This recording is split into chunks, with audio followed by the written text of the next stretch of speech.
नासे जीवपण भवरोग. शरीर कशासाठी दिले? तैसेनेची शरीरे शरीरा येणे सरे किंबहुना येर झाले चिरापणे देवानं सुंदर शरीर दिलंय. लक्षात ठेवा, कधीतरी माणसानं विचार केला पाहिजे. खरं सांगतो लाभदेकर, थोडं माझ्याकडे लक्ष द्या. थोडं 5 मिनिटासाठी तुमचा संसार विसरा तुम्ही आज, आणि 5 मिनिटासाठी संसार विसरून थोडा विचार करा. काय विचार करायचा आहे? महिला मंडळी, पुरुष मंडळी, एवढा विचार करा. आज आपण या ठिकाणी बसलेलो, प्रत्येकाला डोळे चांगले दिले, प्रत्येकाला कान चांगले दिले, प्रत्येकाला महाराज मुख चांगलं दिलंय, प्रत्येकाला पाय चांगले दिले, प्रत्येकाला हात चांगले दिले. महाराज देवाचा उपकार नाही का आपल्यावर? अहो, जर एखाद्याचा डोळाच काढून घेतला असता, कोणत्या कोर्टामध्ये केस ठोकल्याच्या नंतर डोळा आला असता? कुठंही झाला हो.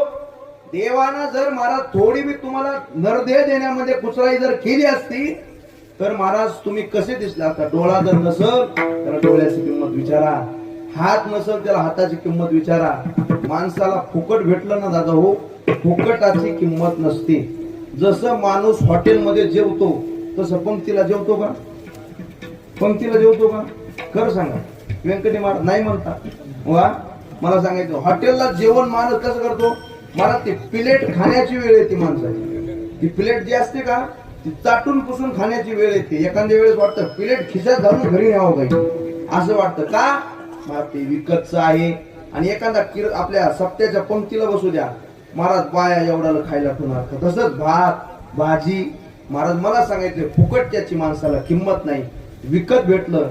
लक्षात ठेवा, एक दात पडला, एक दात बसवायचा असेल, सोन्याचा बसवला तर त्याची किंमत वर आहे. पण चांदीचा जर बसवला तर 32,000 रुपये किंमत लागते दाताची, त्या चांदीच्या. 32 गुणिले 32 करा, किती होते बघा. 32 वाले. एक दात जर पडला तर दात बसवायला 32 किती हजार रुपये लागते, चांगला ओरिजिनल बसवला तर. मला सांगायचे, दाताची किंमत अनमोल आहे. अहो, डोळ्याची किंमत अनमोल आहे, किडनीची किंमत अनमोल आहे. पण असा अनमोल नरदेह देवानं तुम्हाला फुकट दिला. कशासाठी? भजनासाठी. पण माणसानं वापर केला तो या झाला फाटा.